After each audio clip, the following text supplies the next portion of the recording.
Hello and welcome to my channel. This is another video in the Post Mauryan video series, and today we will look into the developments in religion during this period. So we shall take into account the conditions and development of various religions during this period. In fact, the political situation of the post Mauryan period, that is, the rise of the Shungas, the Satavahanas, and the appearance of such ruling powers as those of the Indo Greeks, Shaka Parthians, and the Kushanas in the northwest, influenced to an extent the course of religion during this period. For example, after the patronage which Buddhism received from Ashoka, there was royal support to Brahmanism under the Shungas.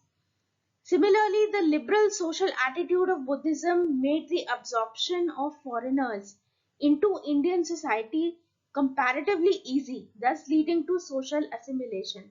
And this assimilation could very well have influenced the support extended to Buddhism by Indo-Greeks. So all these aspects brought changes in the religions of the period, and this period witnessed certain changes in Orthodox Brahmanism and also in the appearance of certain sects associated with Shaivism and Vaishnavism. So we will try to locate the changes in religion in the post-Mauryan period. First of all, after the fall of the Mauryan Empire, Buddhism probably faced some hostility from the Shungas, but gradually it established a large network of centers and started expanding to neighboring countries.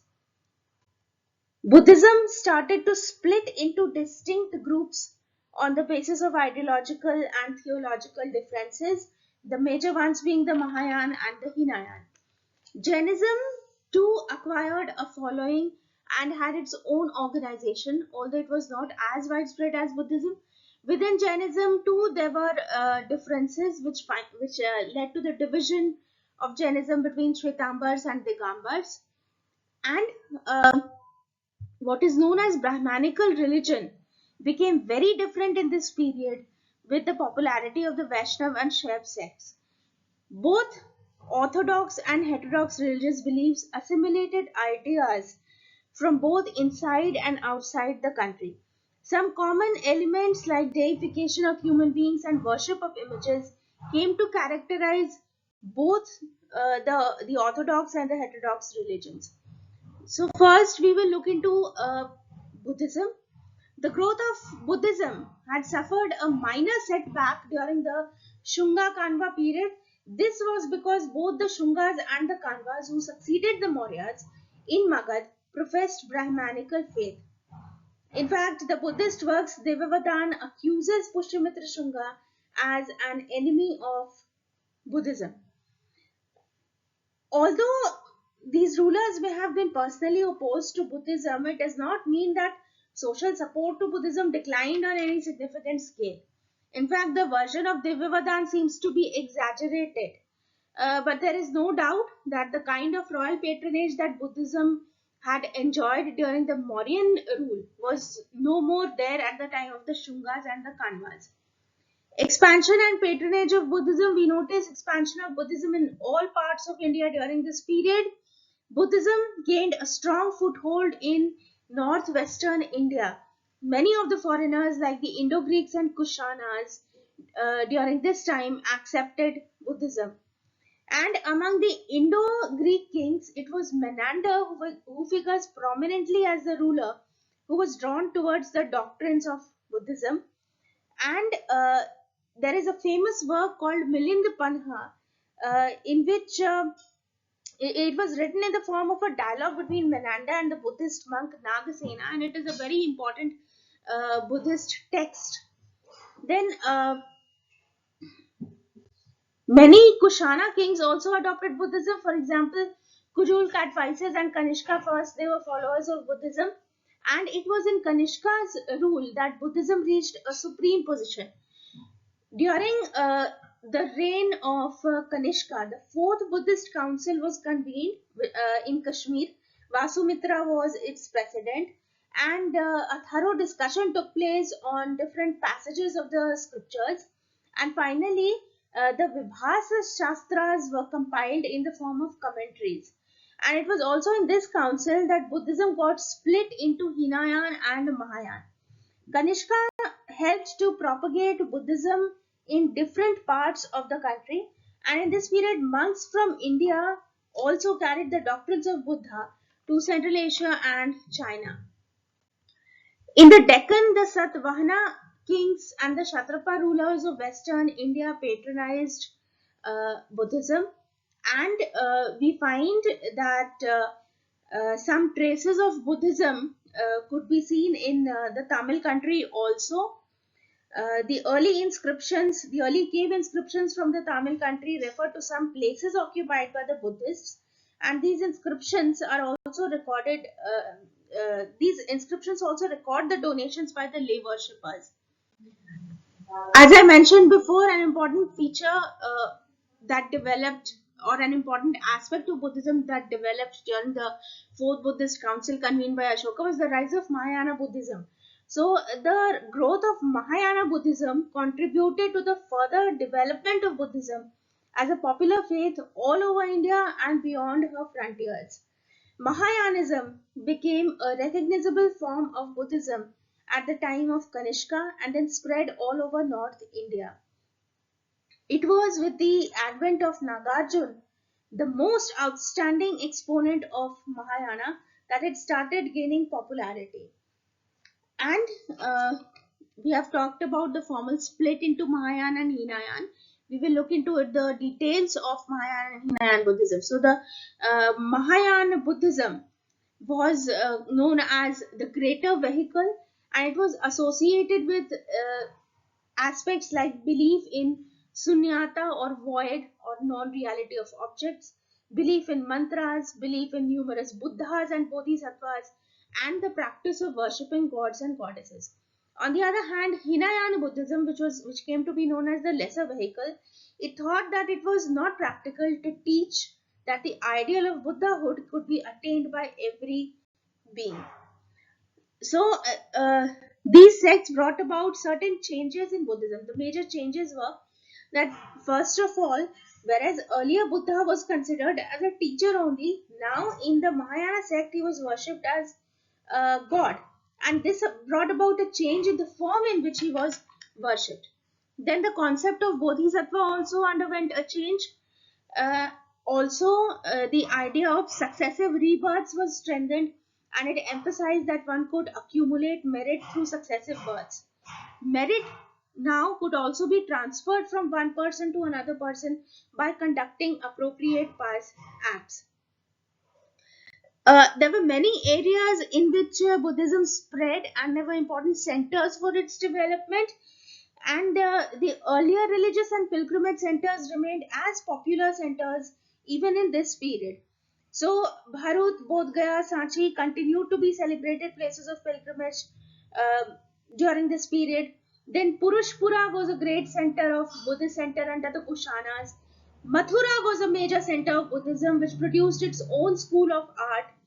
And in Western Deccan, we have Nasik, Kanheri, and Karle, and numerous other monasteries were excavated in this area. In the Eastern Deccan, Amravati and Nagarjuna Konda were the famous centers where Buddhist art flourished. This was about Buddhism. Jainism. Jainism did not spread as fast as Buddhism, and the royal patronage to Jainism also was not as extensive as it was in the case of Buddhism.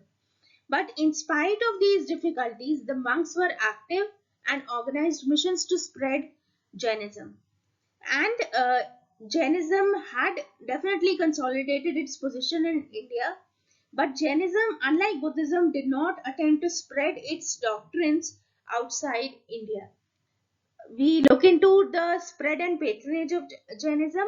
Generous patronage was extended to Jainism by some kings, and the name of Kharavela, the king of Kalinga, stands foremost in this regard. Kharavela and his queen practiced Jainism, and they also dedicated some caves for the use of Jain monks in the Udaigiri hills. In the Kushana period, Jainism was popular in Mathura, and we also know about the Mathura school of art. In the Tamil country, the Tamil kings dedicated some caves to the Jains. Now, the Jain monks organized many missions inside the country to spread Jainism, and these missions were religious missions for the spread of Jainism. So, the first such mission was organized in the Mauryan period when Bhadrabahu went south and he established a center at Shravanbelagola in Karnataka. In the time of Kharavela, there was a migration of Jain monks from Magad to the eastern coast, and this has also been mentioned in the Hathi Gumfa inscription. Then another tradition mentions the migration of Jains to Mathura, and a number of dedicatory inscriptions refer to the existence of Jainism in Mathura during this period. We also have the story of the Kalakacharya, which refers to the movement of Jains to Malwa region. From the evidence of Junagadh inscription, it is clear that Jainism had spread to Gujarat as well. The sects of Jainism, the Shwetambar and the Digambar sects, were known before this period also. The Shwetambars wore a white garment, Digambars discarded all garments, but there was very little doctrinal differences between these two sects, and this continued in this period also. By and large, Jainism remained faithful to its original doctrines, and hence the member of its adherents remained fairly constant. Among the Jain centers, Rajgriha developed during an entire important center during this period. Vajramuni of the Shwetambar sect was associated with this place. Mathura was an important center, and it is evident that the merchant class patronized Jainism here on a significant scale. According to a late tradition, Ujjain was another important center of Jainism in this period, and in the northwest, Sirkap in Takshila grew into a Jain center. It had a large Jain establishment. Similarly, Bharuch and Sopara on the western coast were great centers and monks frequented there. In Orissa, Udaygiri and Khandagiri hills near Bhubaneswar were other centers, and in the Tamil country, Madurai and Sitta Nal Vasal may be considered as important centers, and large Jain establishments existed at these places. Now we come to Brahmanism. Brahmanism received support from several kings during this period, and the contemporary sources also refer to the performance of certain Vedic rituals by the kings. But there were certain new developments which we could locate within Brahmanism during this period. For example, Brahmanism during this period, we see the gradual crystallization of what may be called Puranic Hinduism. And the central feature of this was the worship of gods and goddesses and not the performance of sacrifices. There was a shift from the pure ritual to bhakti or devotion. Also, the idea of a supreme deity gained strength, and this deity was either Vishnu or Shiv. So, this sharply divided the religious pantheon into two groups and led to the development of Shaivism and Vaishnavism. There also arose the concept of Trinity of gods. All the gods in the Brahmanical pantheon were now grouped under three major gods, with Brahma as the creator, Vishnu as the protector, and Shiv as destroyer. There was also the assimilation of some of the local traditions into the Brahmanical religion. Vaishnavism, for example, absorbed a number of different gods like the Vedic Vishnu, and then we have the epic heroes Ram and Krishna. Then the Tamil deities who are mentioned in the Sangam literature were also adopted into the Brahmanical faith. And in the same way, some of the local deities of North India were also admitted into the Brahmanical pantheon. There were other forms of worship also, other deities also, among them Agni, Surya, and Indra were some of the popular ones. We also have the four guardian deities, namely Yam, Varun, Kuber, and Vasa, who were also worshipped. And besides these, animals like elephant, horse, and cow were worshipped. The Naga or serpent worship was popular in almost all parts of the country, and many trees and spirits were also worshipped. So now we come to Shaivism. The origin of Shaivism can be traced back to the pre-Vedic times, and by this time it was a popular sect in almost all parts of India. Shaivism also received some royal patronage during this period, and among the Kushana kings, Viva Cadphises was an ardent devotee of Shiva, and worship of Shiva was very popular in the Deccan. From the early days, we find reference to Shiv worship in the Prakrit text Gatha Sati of Hala, the Satvahana ruler. And we find that Shaivism was well rooted in the Tamil country. And the Tamil Sangam works refer to Shiv as the greatest of all gods. Along with Shiv, many other deities were also worshipped and thus came to be formed the Shaivite pantheon. Parvati assumed a place of importance and she was adored as Shakti. Then Skand worship also became popular in this period. Skand was regarded as the son of Shiv. And another popular deity in this period was Ganesh, the elder brother of Skand. And he was also the leader of the Ganas, that is the hosts of Shiv. And he was known as Vinayak. Among the Shaiv sects, the most popular and well represented sect was the Pashupata sect, which was started by Lakulisa in Gujarat. We also have the Kapalika sect and the Kalamukha sect. All these sects emphasize that Shiv was the supreme god. Then Vaishnavism. Vaishnavism was another popular sect of Brahmanism followed by a larger group of people in all parts of India. The principal deity of this sect was Vishnu, who is referred to as the protector in the Brahmanical religion. It stressed upon the idea of a supreme god called Hari, and sacrifices and other rituals were regarded as of minor importance. Devotion to Vishnu was considered as the supreme virtue.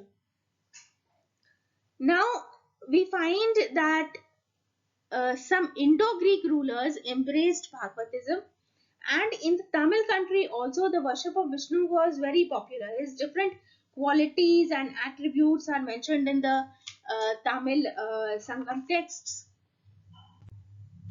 Vishnu was also worshipped in his avatars or incarnations as Ram and Krishna, and there were other avatars also like Narsimha and Varaha who were worshipped. There were certain emblems associated with Vishnu which were also worshipped. For example, Garud, the Vahan of Vishnu, was worshipped. Chakra, the circular weapon of Vishnu, it came to be held in veneration. Lakshmi was also worshipped, and many of Vaishnav religious ideas occur in the epics Ramayana and Mahabharata also.